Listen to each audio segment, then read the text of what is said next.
So my very first question to ask you is, how much time do you actually make for dating, for finding the love of your life, or once you find somebody who entices you, how much energy and time do you make available for them?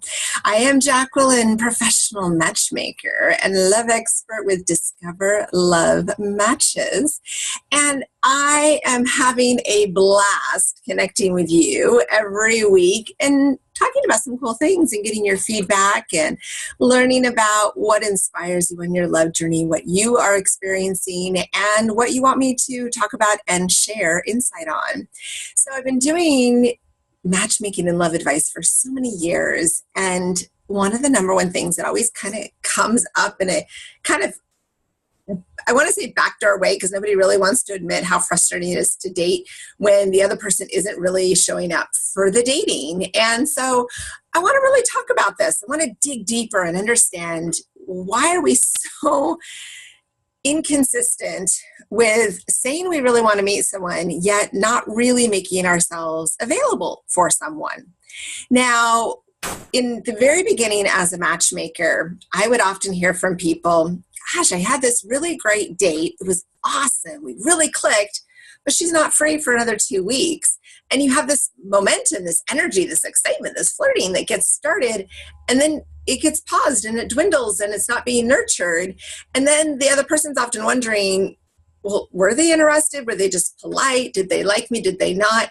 And I think we need to really ask ourselves, how committed are we to finding our person and nurturing that relationship? I recently was dating an amazing man. He was awesome. He had so many great qualities. He called, he checked in, good night, good morning messages, all the goodies that I love.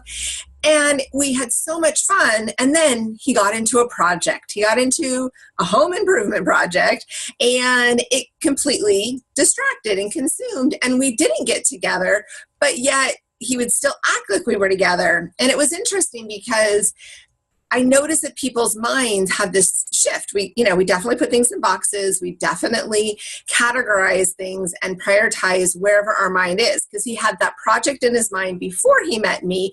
He still needed to get that project done. And he kept saying, when it's done, we'll have more time. Well, my patience ran out, but it was a really great experience. And being able to stop and think, okay, when someone has something that they want to be doing, a lot of times people say, oh, I met somebody when I was in grad school. I met somebody and I was just starting a new job, or I met somebody and I was about to move. I met somebody and so we have to really think about this. How much are we willing to accept, tolerate, understand, and how much are we willing to say, hey, you know what? This is worth it to me. I need to make more time for this person. I need to make more time for me to get to know this person. And I remember the first time I told him, I don't think this is working out. I need more time. I'm not asking for a lot. I like to have somebody I see once or twice a week and once or twice on the weekend. And, it's not a matter of every single day constantly, but it's nice to have someone to go, take a drive on a Sunday, or go out dancing on Saturday night, or have somebody that you get to catch up with after work, or go on a hike in the middle of the day. I'm an entrepreneur, so I got a lot of flexibility. And I think it's really deciding, how do you want to get to know somebody and be together? And what I hear from people is this mismatch on timing.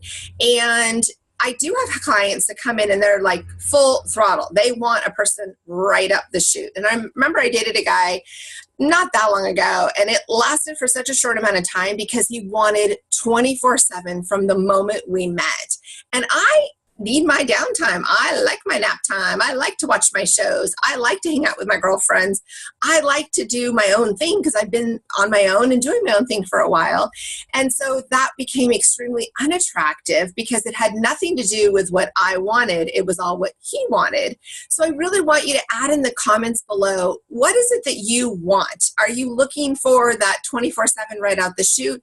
Would you like to eventually have somebody that you're living with? Do you want to get married, or have you been married and you want to get married again? I loved being married. I just wasn't married to the right person. I think there's so many great qualities out there that we miss because we aren't really making the extra time for someone. I know even as a love expert, I can take for granted when somebody's making time and just all of a sudden they're gone and you're like, ooh, I should have appreciated that more. I should have enjoyed that more. And I'm curious, have you found yourself that way too, that maybe you didn't make enough time for somebody and later you kind of regret it? I mean, this person that I was dating recently that just got too into his own stuff really apologized and said he was very sorry. He just got caught up in what he was trying to accomplish in a time frame he had in his mind.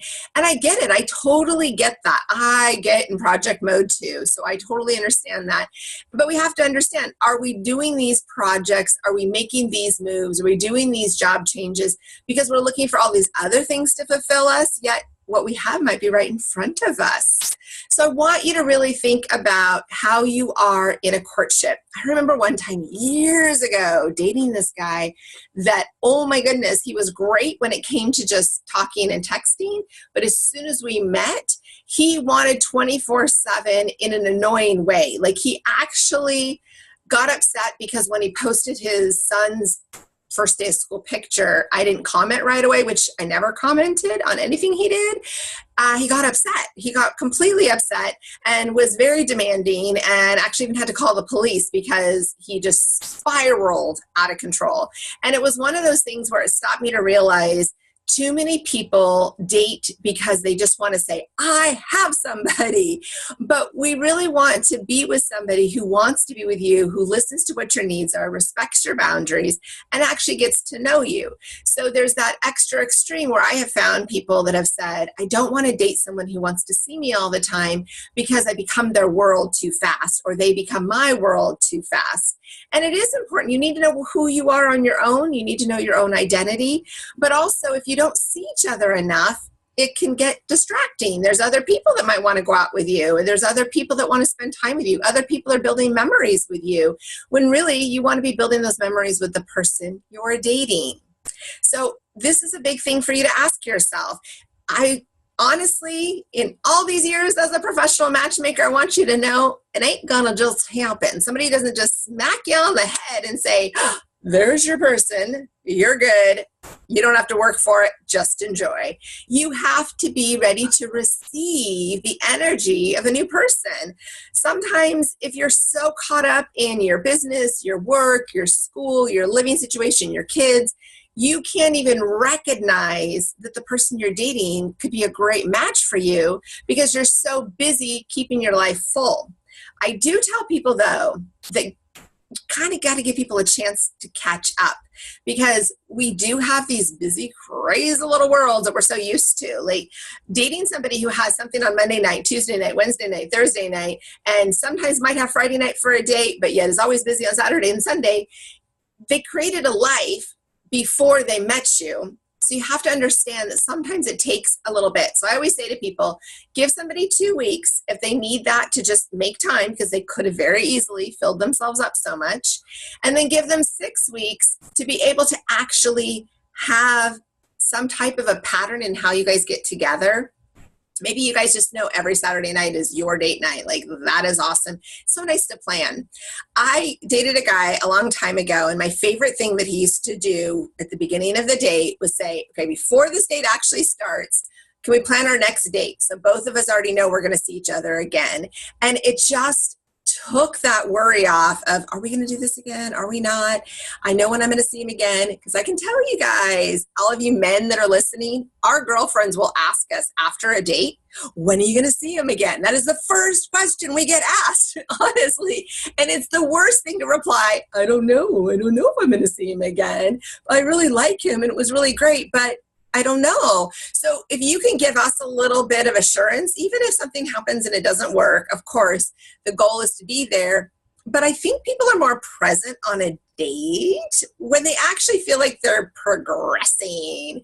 I just think too many times everybody's like so caught in, well, let me just wait and analyze this later. Well, actually, later might be too late because I'm seeing from people, I get the feedback from dates, from the man and the woman, and they often leave going, I was on 2 different dates. Like, I'm going, did you meet the same person or not? Because what's happening is there's not enough communication next. I recommend that you have 3 date ideas, both ladies and men, have 3 date ideas of something coming up in the next week or 2 that you would enjoy, so that as things are progressing, you could say, hey, there's a concert coming up this weekend I would love to go to. Do you want to join me? Oh, there's a movie coming out I've been really wanting to see. Have you been wanting to see it too?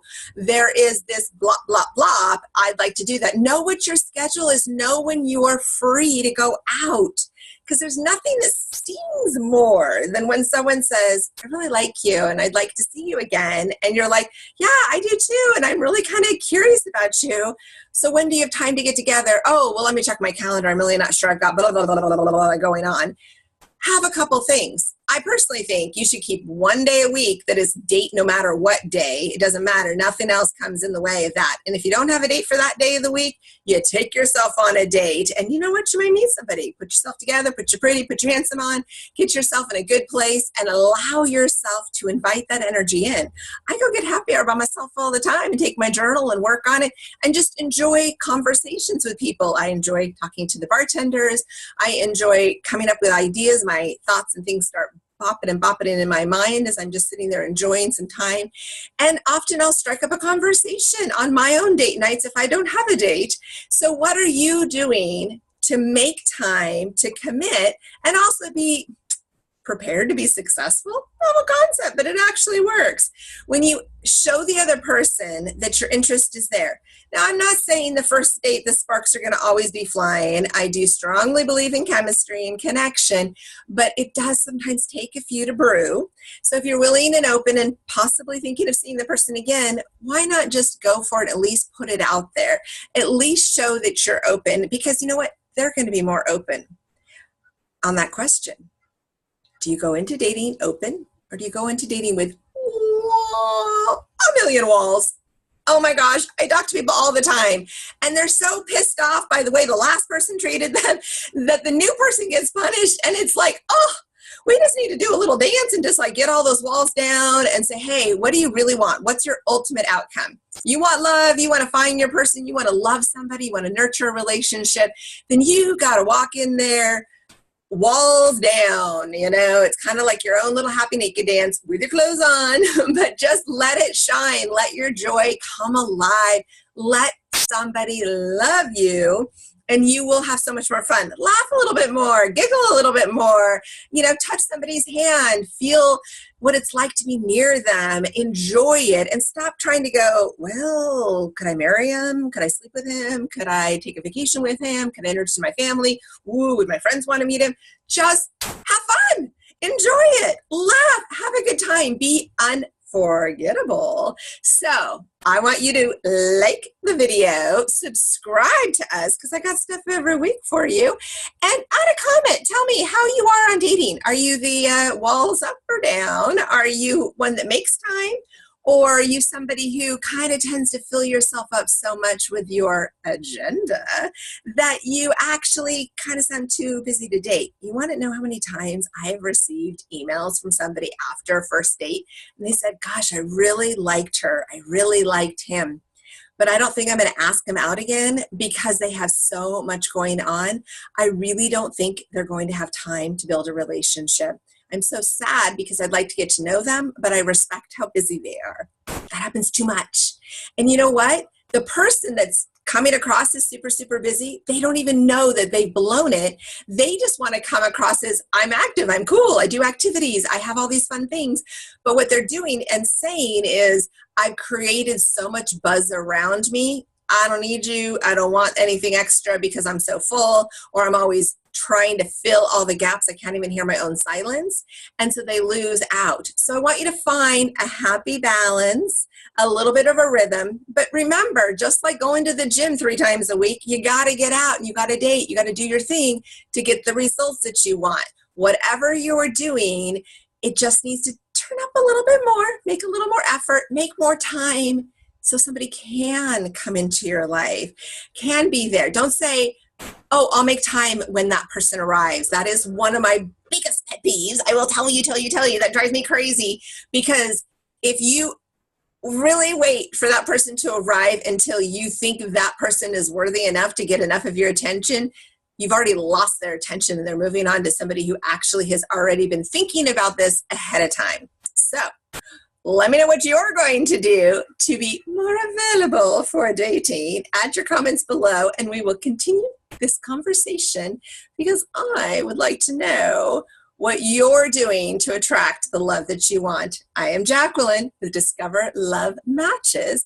and I look forward to supporting you to find love, enjoy love, and keep that love because it's a juicy, yummy time in your life that they are waiting to find you, and you know you really do want to find them. So put the walls down and let's have some fun.